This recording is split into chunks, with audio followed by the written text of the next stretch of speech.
Hello everyone and welcome to what is another video done by me. I know, very incredible stuff. As you see, a driver on the left, absolutely washed up just like the track. You can see it's full of wet water. Now, that means that we have to deploy all our skill, all of our abilities to put in an incredible qualifying lap. So this is round number 7. This is the lap that we're trying to put together and put ourselves up on top using our wet weather dominance, as you've seen in the past, to try to get us up on top and ready to run.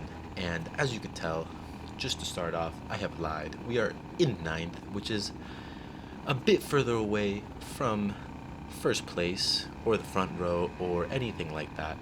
But we're going to get into it. We're going to see what we can do as we start off into the heat race. Like I said, this is the second to last round of Tri-C.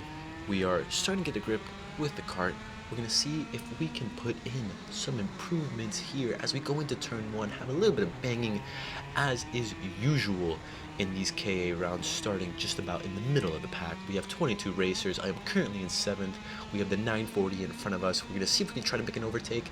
Closes the door through there. Someone tries to go up the outside.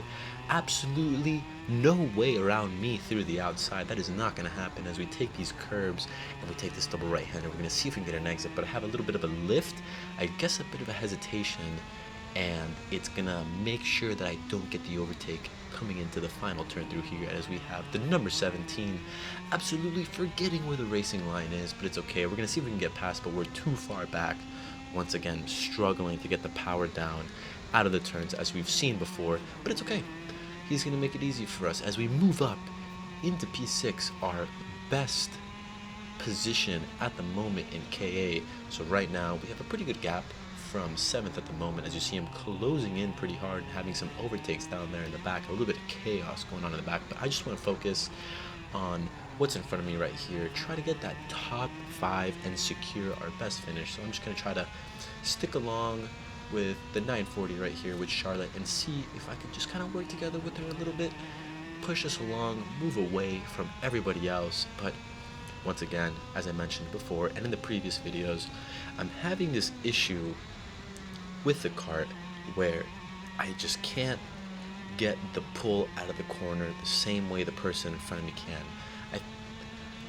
I think it has something to do with the stiffness set up on the rear. I've been trying some other stuff, in the background as this video happened a bit ago.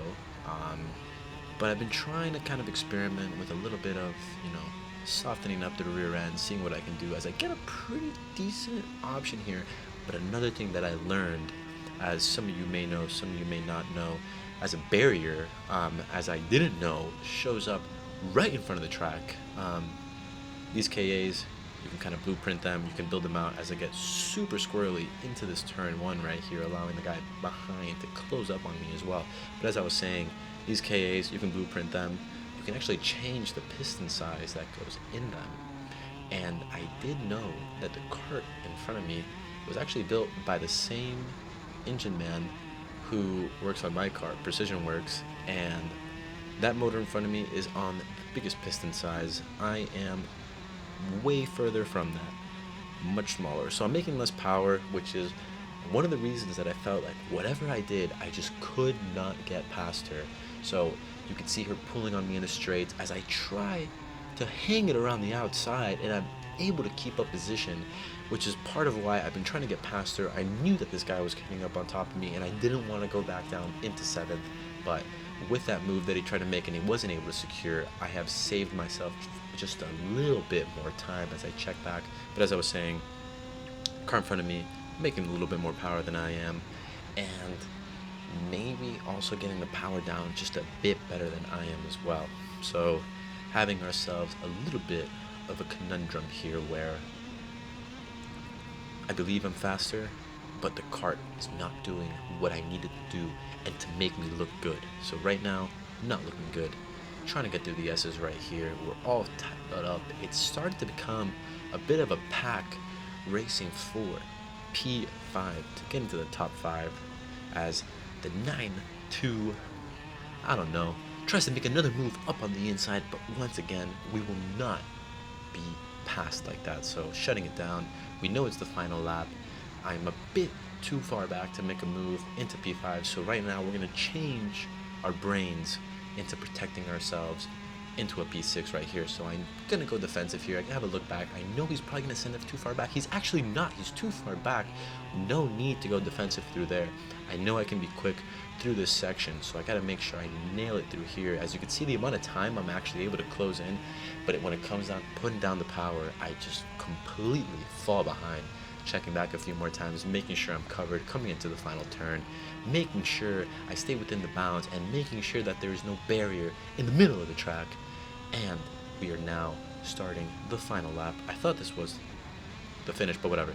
So we need to protect ourselves once more into this hairpin and into that final turn. He's a bit closer now. We also have someone closing up on him. I'm going to go obviously defensive through there. I'm going to try to park it on the apex, make sure he doesn't get around me on the outside.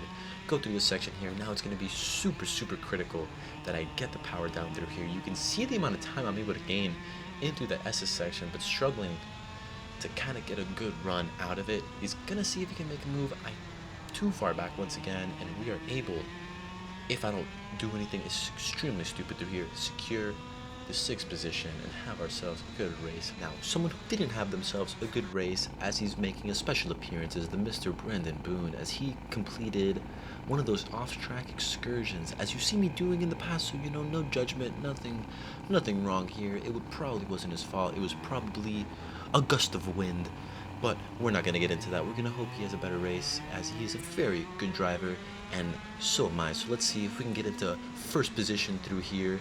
And it's not going to happen, but we are still able to get ourselves a really nice run up on the inside, see if we can get past the HRT number 907, but that's not going to happen. However, we're able to keep ourselves up into 5th place.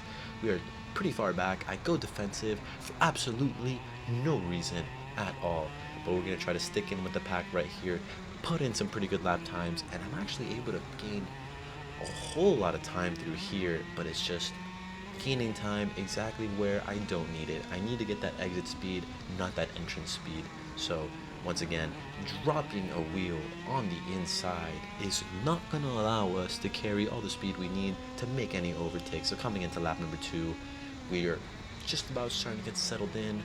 We have first, second, third kind of in their own little pack, starting to go away a little bit. So either I'm able to catch up with the 907 and continue to push with him, or they're just gonna fly right away from us. So as you can tell, the sun is at a pretty decent angle, and you might have seen from earlier today that it did rain, which is why you're racing so late. And it was actually kind of tough to see some of the corners, some of the right-handers, like for example turn 2. After we go into this braking zone, the sun is right in your face, and it's actually like a pretty quick section. Thankfully, there was, I guess, no animals on the track, because I would have hit them and not seen them. Now, one thing that we are not thankful for is a threat to a top 5 finish. Once again, Ethan, the 921 GFC kart, making a move on the inside, but there's absolutely no way I'm going to allow that. So we go into the bus stop. I am still ahead, and he actually loses. Once again, you can see the amount of time that they lose on the entrance, but it's on the exit where they catch me really, really quickly. So, trying to balance that a little bit. And yeah, so lap number 3, going into lap number 4, still kind of just maybe working together a little bit, but I promise you he's probably going to get impatient, knowing that he has a little bit more pace than me at the moment, which is why he was able to catch me. But he's also in my draft, so he's going to make a move up on the inside, and he parks it exactly where it needs to be parked, not allowing me to cut back on him, and just having ourselves another bit of a race. He gets absolutely all over the place through here, slowing us both down, but we're going to try to tuck in. You can see how much, even with that bad exit, he's able to just pull on me really, really hard. Now, we're going to see what we can do, just try to get settled in a little bit off topic, but I don't know if you guys have been watching the MotoGP season. At first, it was a bit just, like Ducati dominance with Pecco Bagnaia just absolutely beating everyone. But as of recently, you've had Jorge Martin kind of starting to get some pretty good races, except for the last two where things kind of went a little bit sideways for him. But I highly recommend watching MotoGP, because if you're watching this, you clearly love exciting races, and MotoGP after this is the most exciting motorsports watching you could do. So, coming in right here, lap number 8, we're getting in some pretty good laps, much better than that person who was parked facing the opposite direction into turn 1. So, as you can tell, we are doing pretty good for ourselves. And as we get into lap number 14, we have still just kind of continued to stay behind this guy. And if you were to watch it from the outside, when my coach and Cooper, who was helping me out this weekend, you can kind of see this like a rubber band effect almost, where through the technical sections I'm able to catch the driver in front of me, but coming out into the straights they're able to just kind of fly right away from me. So we're going to look right again. You can see how much space he has in front of me, but coming through this section, look how much closer I'm actually able to get onto him. It doesn't seem like a lot, but it's just enough for him to pull even further away from me. But the good news is there is no one behind me in a very long distance. Actually, I'm not sure why that is. It's almost like if there's no one else on track, but that gives me a little bit of peace of mind knowing that I'm probably not going to get another position lost, and at the moment P6 is going to be my best finish. So we just got to kind of get settled a little bit, don't get too crazy, push in the laps as someone went off here a little bit earlier, as you can tell, and just make sure that we can secure ourselves a pretty decent lead.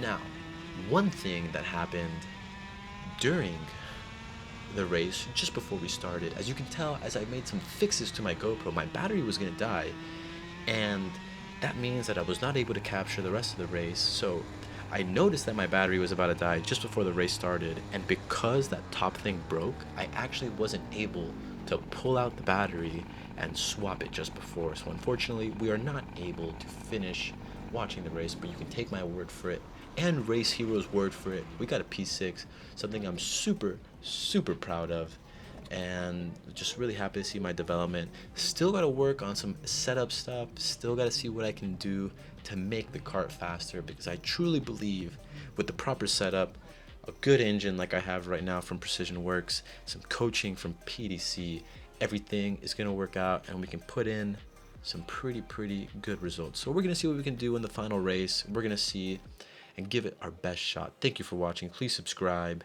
and please donate $1 million so I can race Formula 2. Thank you very much. I'll see you guys later.